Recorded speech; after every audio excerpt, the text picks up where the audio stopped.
அஸ்ஸலாமு அலைக்கும் ரஹ்மத்துல்லாஹி பரக்காத்துஹு. ஷைத்தான் தான் மேற்கொண்ட பணியில் மிகவும் மும்முரமாக வேலை செய்து கொண்டிருக்கிறது.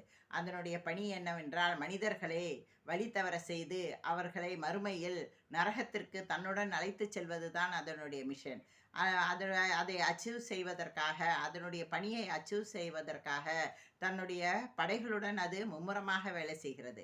ஆனால் நாம் அந்த யுத்த களத்தில் தான் இருக்கிறோம் என்பதை கூட அறியாமல் நாம் ரியலைஸ் செய்வதே கிடையாது. நாம் அதை சிம்பிளாக மிகவும் ஈஸியாக எடுத்துக்கொள்கிறோம். ஆனால் நம் எதிரியான ஷைத்தான் தன்னுடைய படைகளுடன் மிகவும் மும்முரமாக தன்னை அர்ப்பணித்து வேலை செய்கிறது. திருக்குரானில் அல்லாஹு தாலா 35வது அத்தியாயத்தில் 6வது வசனத்தில், மனிதர்களே, உங்களுடைய எதிரி ஷைத்தான், அவனை நீங்களும் ஷைத்தானே எதிரியாக நீங்களும் ஆக்கிக் கொள்ளுங்கள். அவன் தன்னுடைய படைகளுடன் உங்களை நரகத்திற்கு இழுத்துச் சென்று விடுவான் என்று அல்லாஹு தாலா நம்மை தெளிவாக எச்சரிக்கை செய்திருக்கிறார்.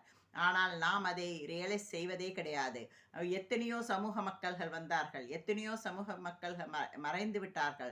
ஆனால் அந்தந்த மக்களுக்காக அவர்களுடைய வீக்னஸை அறிந்து அவர்களுடைய எண்ணங்களை அதிகமாக அறிந்தவன் ஷைத்தான். அவன் 1000 ஆண்டுகள் எக்ஸ்பீரியன்ஸ் உள்ளவன்.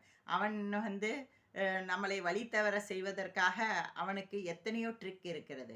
நாம் அந்த வழி தவறுதலிருந்து நம்மை பாதுகாத்து கொள்ள வேண்டும். மறுமையின் பலன்களை விட்டுவிடக்கூடாது. அல்லாஹு தாலா என்னையும் உங்களையும் அந்த ஷைத்தானுடைய சூழ்ச்சியிலிருந்து பாதுகாப்பானாக. ஆமீன். அஸ்ஸலாமு அலைக்கும்.